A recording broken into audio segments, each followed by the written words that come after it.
Russia says it fired on the ship because of an incursion, and the UK is denying it.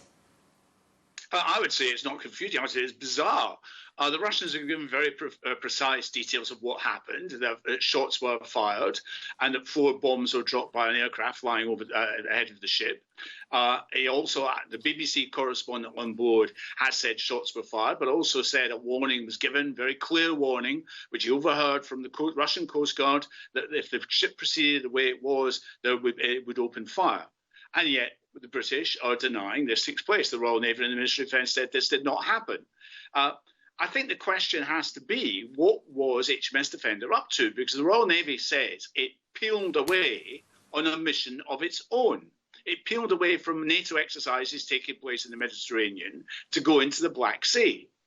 In the Black Sea, earlier, it was one of its guests was the Ukrainian Deputy Minister of Defence, and he, on the board HMS Defender, signed a treaty giving the Russian, Americans and British giving aid, naval aid, to Ukraine.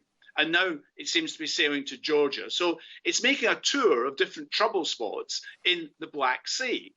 And while the Ministry of Defence in London says, of course, Britain doesn't recognise the Russian occupation of Crimea, common sense might suggest that that voyage, so near the Crimean coast, was at best provocative and was going to meet with some sort of response from the Russians. And it appears that's what happened. I was going to say that to you, Chris. I mean, if a ship enters what you consider to be your waters or airspace, for that matter, there will be action, won't there? Yes, and the British do take action if Russian planes, for instance, enter British airspace. They do shadow Russian vessels going through the English Channel. So it's what's expected. It's what happens. Could this be sorry, Chris, could this be the start of something bigger? I think it could be the start of something bigger. What we've got to realise is that there is an almost constant NATO presence, naval presence in the Black Sea. At the moment, we have British, American and Dutch vessels helping the Ukrainians. And sailing so close, those NATO vessels, highly sophisticated with tracking equipment, surveillance equipment and so on, sailing so close to the Russian waters, even if they don't recognise them, surely this is a recipe for confrontation. And I would hope that at some stage NATO and Russia can talk about de-escalating this situation before something even more serious happens. Well, the Defence Secretary says Russia is spreading disinformation. That's a rather traditional slur, isn't it? Yes, I mean, it's a constant one. I think the question they've got to answer is that Russia is giving fairly accurate information.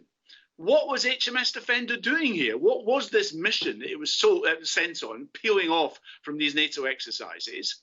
The Russians have also called in, as we've seen, the British military attaché, who's a naval officer in Moscow, to put their point of view, I suspect rather forcefully.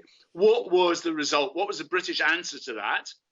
There are a number of questions which I think the British government need to answer. I mean, in particular, I'll repeat, what was this mission that HMS Defender was on in the Black Sea? And finally, though, how can this situation be resolved, do you think?